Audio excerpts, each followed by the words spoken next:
자, 오늘은 요 나무를 가지고 나왔습니다.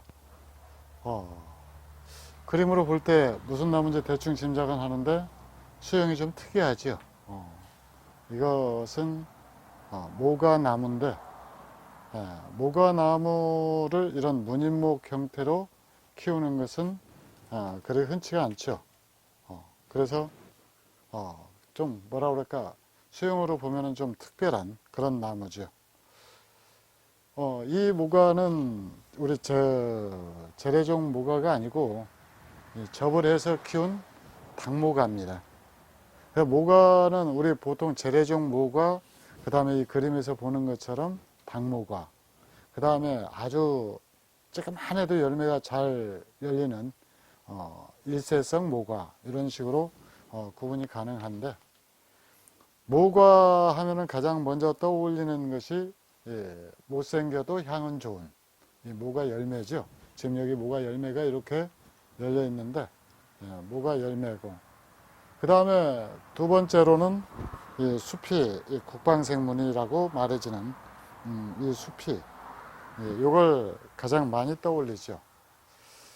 그래서 이 모과나무를 선호하시는 분들이 굉장히 많은데, 놀랍게도 이 나무는 꽃이 굉장히 앙증맞고 예쁜 나무에 속합니다. 그래서 모과꽃을 처음 보시는 분들은 못생긴 모과에 대한 그 선입견 때문에 모과꽃이 이렇게 예뻐? 이렇게 말씀하시는 분들이 많지요. 분홍색으로 이른 봄에 피는데, 근데 이 꽃이 주목을 받지 못하는 이유는 바로 열매 때문에 그러죠. 모과는 꽃을 보는 나무가 아니고 열매를 보는 나무이기 때문에 그래요. 그런데 문제가 있죠. 우리 나무는 꽃은 피는데 열매가 안 열려, 이러시는 분들이 굉장히 많아요. 그러죠. 사람으로 치면은 생리는 하는데 임신은 못하는 것하고 똑같아요. 왜 그럴까요? 그래서 이듬해 걸음을 아무리 많이 줘보고 어쩌고 해도 잘 안 열리죠. 근데 식물학적으로 보면은 이 모과나무는 상당히 진화한 나무에 속합니다. 그래서 조금 이 한자어로 써서 얘기를 하면은 자가불친화성이다라고 그러는데, 이 자가불친화성이다라는 말은 한 나무에서 암꽃과 숫꽃이 함께 열려도 이 숫꽃에서 암꽃으로 수정이 잘 안 돼요. 그래서 모과나무 열매를 잘 붙게 하려면은 이 두 나무를 함께 키워야죠. 그러면 열매가 잘 옵니다. 그리고 또 하나 특이한 것은 모과나무는 열매가 열리는 나무보다도 열리지 않는 나무들 가격이 높은 경우가 굉장히 많아요. 왜 그러는 거니? 이 열매가 잘 열리는 나무들은 일세성 모과라든가 이런 당모과 계열인데,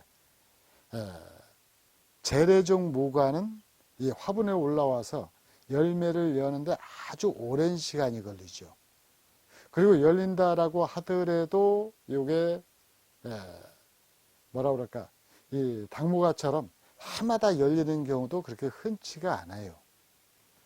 이유는 이 접을 해서 키운다는 것 자체가 바로 뭘 의미를 하는 거니? 꽃과 열매를 잘 오게 하기 위해서 그러죠. 그런데 왜 꽃도 잘 안 피고 열매도 안 열리는 모과가 더 높은 가격을 받느냐? 그건 분재이기 때문에 그래요. 즉, 이 접을 해서 키우는 이 당모과나 일세성은 이파리가 비교적 커요. 재래종보다. 이파리가 크면은 잔가지 발달이 좀 덜하죠. 근데 이 재래종 모과는 이파리도 작고 그 다음에 잔가지도 발달을 잘해요. 그래서 그런 이 분재의 특성 때문에 재래종 모과가 이런 접해서 키운 모과보다도 대개 이 작품 가치나 이 상품 가치를 높게 치는 경우가 많죠. 그럼에도 불구하고 이렇게 그런 나무, 아무리 접을 해서 키운 나무라고 하더라도 이런 식으로 어떤 이 선 한번 보세요. 이 선 참 예쁘죠? 이런 선의 아름다움을 살려서 만들었거나 또는 균형미를 아주 잘 갖추었거나 또는 변화가 심하다든가 해서 이 사람들이 멋있다, 아름답다라고 느끼면은 또 그 가치는 올라가게 되죠. 그래서 천편일률적으로 하나의 잣대로 재는 것이 아니라 여러 가지 각도로 재는 것이기 때문에 뭐 특별히 이게 좋다, 저게 좋다라고 말할 수는 없지만은 대체적으로 우리 재래종 모가가 이런 접해서 키운 모가보다는 훨씬 더 가치를 인정받는다. 그러니까 비슷한 수형, 비슷한 크기라고 그러면은 재래종 모가를 더 높게 친다. 그렇게 얘기할 수가 있죠. 자, 그 다음에 모가를 배양하는 데 있어서 뭐 특별히 어려운 점은 없는데 얘들도 이 모가가 사람 몸에 좋기 때문에 진딧물이 좀 끼는 정도고요. 근데 지금 이 나무는 지금 4월 중순경 이 약을 살포를 해서 지금 병반이 보이질 않는데 이 모가나무 키우시는 분들이 가장 애통 터져 하는 것이 바로 뭔고니 적성병이라고 하는 병이에요. 이 뒷면에 지금 여기 이 흔적이 보이는 게 있는데 이따 카메라가 가까이 오면은 이 치료된 이 병반의 흔적을 보여드릴 건데 여기 보면은 이파리가 이게 반점이 지금 이렇게 3개가 찍혀 있죠. 이 3개가 찍혀 있는데 이것은 이 붉은별 무늬병을 갖다가 치료한 흔적이에요. 그러니까 이렇게 조그만하게 반점이 나타나면 얼른 약제를 한 번만 살포하면은 바로 이 치료가 되는 건데 요걸 몰라서 모가나무에 학을 떼는 사람들도 많죠. 자, 일단 카메라가 가까이 와서 이 세세한 부분을 한번 살펴보겠습니다. 자, 이 모가나무 그 껍질을 본다라고 그러는데 이게 국방색이 생기는 원리를 설명을 좀 해드릴 건데 이 모가나무 끈은 해마다 탈피를 해요. 즉 껍질이 벗겨진다라는 얘기죠. 근데 이게 한꺼번에 벗겨지는 것이 아니라 부분 이런 식으로 벗겨집니다. 그리고 여기는 지금 내년에 벗겨질 거고요. 이건 올해 벗겨진 거고 이건 작년에 벗겨진 부분이에요. 그러니까 이 무늬들이 이렇게 요 오렌지 가을쯤 해서나 내년 봄쯤 벗겨질 부분, 이건 작년에 벗겨진 부분, 올해 벗겨진 부분, 이런 것들이 얼룩 무늬를 만들어서 이제 국방색 무늬다라고 이야기를 하지요. 그래서 여기 보면 지금 껍질이 벗겨지고 있는 부분이 있는데 이 껍질은 일부러 벗길 필요는 없어요. 그냥 자연스럽게 지가 떨어지도록 놔두면 되는데 어쨌든 이 모가는 이 껍질이 이렇게 벗겨지기 때문에 이 줄기가 항상 매끈한 상태를 유지를 하죠. 이와 비슷한 나무가 백일홍 나무가 이런 식으로 껍질이 벗겨져요. 그리고 여기 보면은 지금 이 열매가 지금 이렇게 열려 있죠. 열매가 열려 있고 여기 지금 꽃 끝에 꼬투리가 이렇게 마른 자국들이 보이는데 이 모가나무는 이 과일 농사를 짓는 것이 아니니까 이렇게 지금 많이 붙어 있으면은 어떤 현상이 일어나는 거니 이 속에 가지가 마르는 일이 생기게 돼요. 그리고 사실 이 나무 이쪽 이 아래 한번 볼까요? 여기 보면은 이끼가 지금 이렇게 많이 덮여 있고 여기는 파릇파릇한데 여기는 죽어 있고 여기도 지금 과습 상태죠. 이 말은 이 나무가 지금 분갈이 시기가 지났다라는 것을 이야기를 해줘요. 그러니까 이 나무 정도 되면은 지난 봄이나 또는 작년 가을쯤에 분갈이를 해줬어야 되는데 그걸 놓친 거죠. 이 모가나무는 봄에 분갈이를 하려고 그러면은 이 시기를 자주 놓쳐요. 봄에 분갈이를 하면은 근두암이다라고 하는 것이 생겨서 위험하다라고 그러는데 제 경험으로 봄에 분갈이 해가지고 근두암 생기는 것보다는 나무가 약해졌을 때 분갈이를 할 경우 또 물이 잘 안 빠져가지고 이 용토를 잘못 써가지고 이 나무 수세가 많이 떨어지면은 이 근두암이 잘 생기는 것 같더라고요. 어쨌든 이 이끼 상태를 보고서 분갈이 시기를 저는 많이 짐작을 하는 편인데 이 이끼가 견디지 못할 정도 됐다라고 그러면은 물이 잘 안 빠진다라고 보면은 틀림이 없어요. 그리고 이제 이렇게 이런 이끼를 살살 이렇게 제거를 해보면은 이 근적까지 전부 다 이렇게 죽어 있다라는 것을 알 수가 있죠. 그리고 사실은 이 근장이 잘 드러나게 해 보이려고 하면은 이걸 좀 이렇게 이끼가 많이 덮는 것이 아니고 조금만 덮어야 되는데 지금 요 나무는 이끼를 굉장히 많이 덮고 있는 거예요. 그리고 아까 껍질이 벗겨진다라고 그랬죠? 이렇게 껍질이 벗겨지는 거예요. 그래서 이게 껍질이 벗겨진다라고 해서 나무가 죽는 것은 결코 아니죠. 마치 뱀이 허물을 벗듯 이 나무도 역시 이렇게 벗으면서 국방색 무늬를 만든다라고 아까 말씀을 드렸죠. 자, 그리고 이 보면은 이렇게 속에 마른 가지가 보이는 이유는 이제 이 나무 상태를 봤을 때 분갈이 시기가 늦춰지면은 모든 나무는 이렇게 마른 가지가 많이 생겨요. 소사나무도 그러고 뭐 모가 역시 마찬가지죠. 그래서 분갈이를 해주면은 나무가 약해지는 것이 아니라 건강한 새 뿌리를 내놓기 때문에 이 나무가 오히려 더 젊어지죠. 쉽게 말해서 더 건강해져요. 완전히 예솔식으로 다 털어서 했을 경우에는 첫 해는 잠시 좀 머뭇거리지만은 그 다음부터는 아주 왕성한 성장을 보여주죠. 자, 그러면 이제 이 나무를 어떻게 오늘 요리를 할 것이냐. 일단 순을 짚을 거고요. 그 다음에 마른 가지는 다 제거할 거고요. 그 다음에 열매가 지금 대충 제가 봐도 한 6개 정도 열린 것 같은데 이 중에서 한 2개 정도만 남겨놓고 나머지는 전부 따낼 생각입니다. 그리고 이 나무는 이제 내년에 분갈이를 해서 하는데 사실 이런 문인목은 이게 두꺼운 분이 잘 안 어울리는 나무죠. 좀 이 절반 정도 높이라고 해야 될까요? 이 정도 분이 어울리는데 그럼에도 불구하고 이렇게 높은 분을 쓰는 이유는 이 나무가 열매를 맺기 때문에 그래요. 그래서 이 흙이 좀 많다라고 충분하다라고 생각이 돼야 이 열매가 잘 열리거든요. 자, 모가나무 순을 짚는 것도 다른 나무하고 크게 다르지를 않아요. 다만 이 나무는 꽃과 열매가 오는 나무이기 때문에 장마 이전에 이 순 짚는 작업을 마쳐야 된다라는 것. 그러니까 장마 이후에 설사 거름이 과다해가지고 막 순이 자라나더라도 이 잎이 진 다음에 이 순을 정리를 해야지 그 전에 정리를 하면은 꽃눈이 맺히지를 않습니다. 자, 그러면은 여기서 저 하는 걸 보면은 자, 여기서 원래 이 가지가 좀 사라졌어야 되는데 아마 작년에 꽃이 온 눈 같아요. 그래가지고 지금 이렇게 했는데 이런 죽은 가지는 보기 흉하니까 이런 것들은 깔끔하게 이렇게 정리를 해주고요. 그 다음에 잎을 자를 때 되도록이면은 짧게 자릅니다. 이렇게 자르고 여기도 굉장히 길어가지고 여기 자르는 흔적이 보이죠? 자르는 흔적이 보이는데 카메라가 이게 지금 잡을 수 있을지 모르겠는데 여기 보면은 과거에 잎이 있던 자리에서 이렇게 눈이 다시 나와요.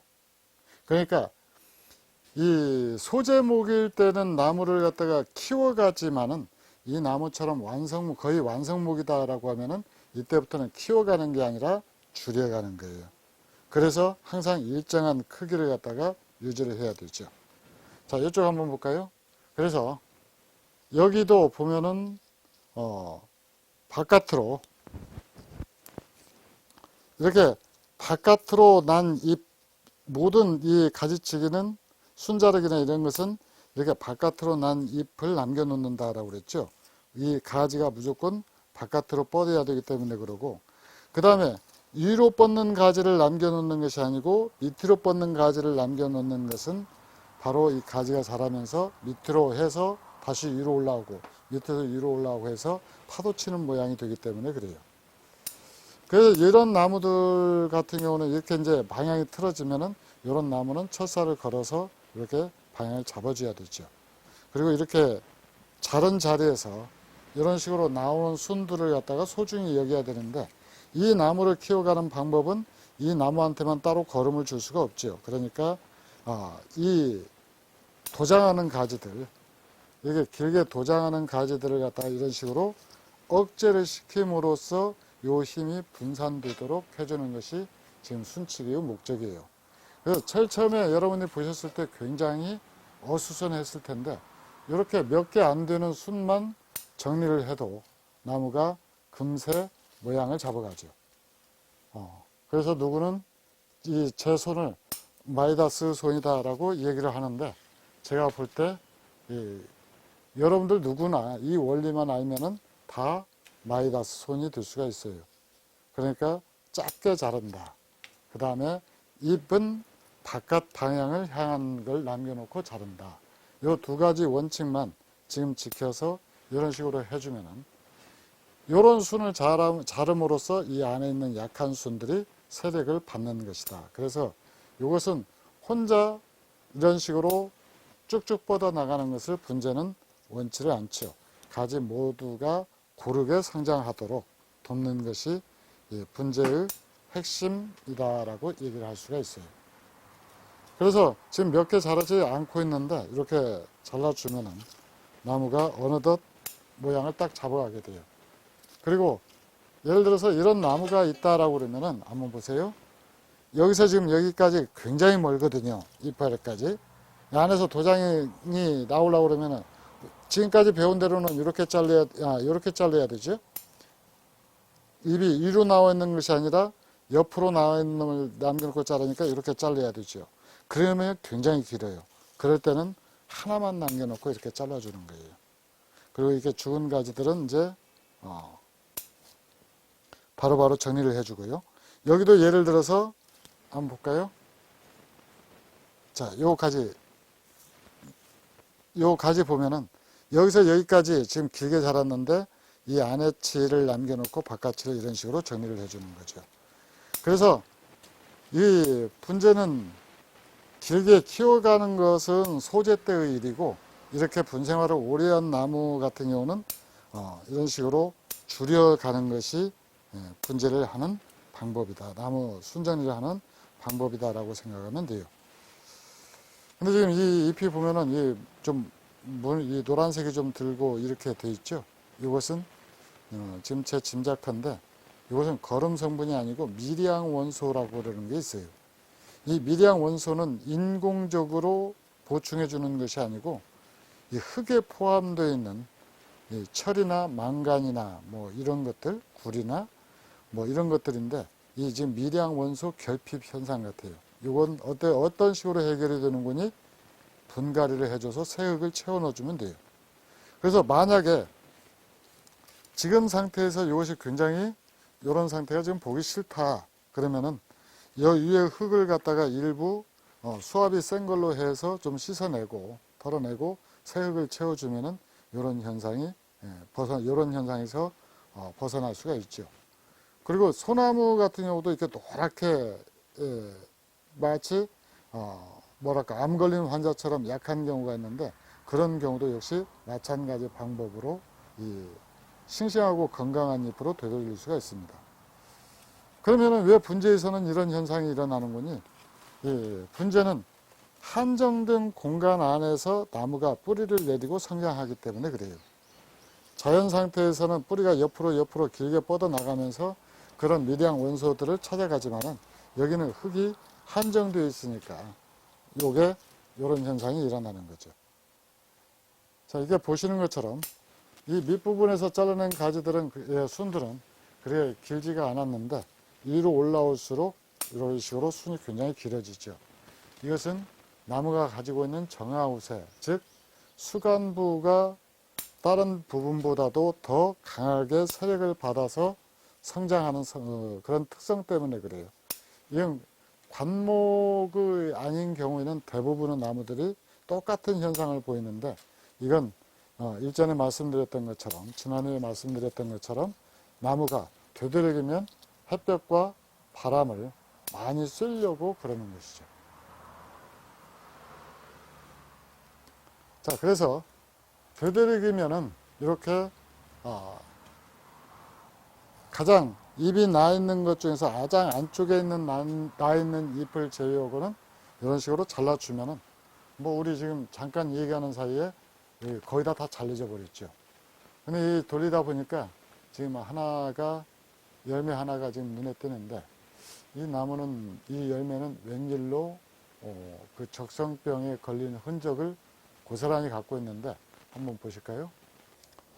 자, 지금 보고 계시는 것이 제 적성병에 걸린 열매입니다. 저 적성병은 붉은별 무늬병이다라고도 하는데 4월 중순경 비가 오면은 이 포자가 향나무 숙주에 머물러 있다가 모과나무로 옮겨오게 되죠. 그래서 이 잎하고 그 다음 열매하고 저렇게 망가뜨리기 시작하는데, 지금 이쪽으로 열매가 높은 데 하나가 있기 때문에 저것은 어쩔 수 없이 따내야 될 것 같아요. 물론 이제 약을 뿌려서 방제할 수는 있지만은 이미 저 정도 크기가 되면은 나중에 열매가 커져서 익더라도 좀 볼품이 없게 되죠. 그래서 이 열매는 따내야 될 것 같고요. 자, 그리고 여기 이 가지는 지금 통째로 죽은 가지가 보이죠? 이 죽은 가지가 생기기 때문에 모과를 열매를 잘 안 달려고 그래요. 모과가 열렸던 가지인데 여기서 이 열매가 영양분을 다 흡수를 해버리니까 상대적으로 가지가 약해져서 이런 식으로 마르는 거죠. 그래서 이런 게 아무리 이제 거름을 많이 주더라도 열매가 자꾸 커져버리니까 이런 현상이 생기는데, 그래서 아까 제일 처음에 얘기했던 대로 이 분재는 수영이 최우선이기 때문에 이런 원인으로 열매를 잘 안 다는 경우가 생긴다. 그 정도 이해하시면 될 것 같고요. 자, 줄기는 껍질이 벗겨져 가지고 굉장히 젊은데 가지는 굉장히 오래된 느낌을 주죠. 고태미를 풍부하게 풍기는데, 이 이유는 이 껍질이 벗겨지기는 벗겨지는데 이렇게 뭐라 그럴까, 삥 돌아서 나무 이 가지를 전부 감아 가지고 이 껍질이 벗겨지지 않기 때문에 이 껍질이 붙어 있는 경우가 많기 때문에 그래요. 그리고 이 가지 굵기가 빨리 굵어지지 않기 때문에 이 껍질 역시도 지금 이 껍질이죠. 이 껍질이 바로 이게 떨어지지 않기 때문에 그래요. 근데 어쨌든 이 가지도 이런 식으로 껍질이 벗겨지기 때문에 이런 식으로 작업을 해줄 때 이렇게 껍질들을 갖다가 벗겨지는, 자연스럽게 벗겨져 있는 부분은 떼어줘야 나무가 거기에 벌레나 이런 것들이 숨지 않기 때문에 좀 더 건강하게 클 수가 있죠. 그래서 이런 작업들을 할 때 껍질이 벗겨지는 부분은 손으로 가볍게 떼어내는데 일부러 없는 떨어지지도 않은 그 가지들을 껍질을 벗기실 필요는 없을 것 같아요. 자, 이런 식으로 이제 대충 가지 정리는 전부 다 마쳤고요.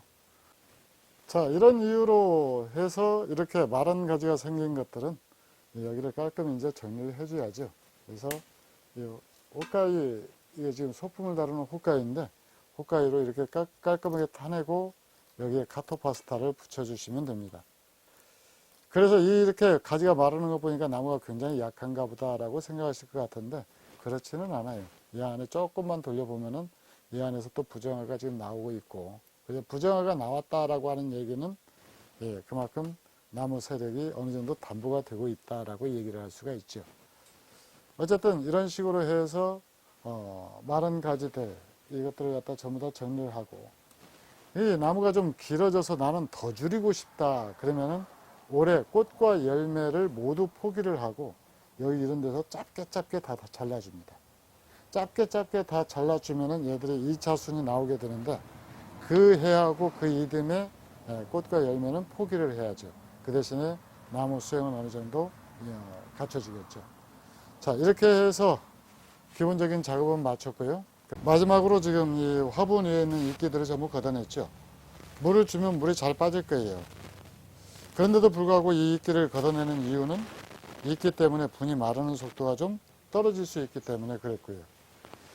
그 다음에 이제 또 이렇게 살아있는 이끼는 괜찮은데 죽어있는 이끼는 그 안에서 다른 병해충들이 번질 수 있는, 그리고 물 빠짐 현상을 갖다가 더 더디게 만들어주기 때문에 지금 일단 이끼는 전부 걷어냈습니다. 그래도 내년 봄에는 분갈이를 해줘야 되고요.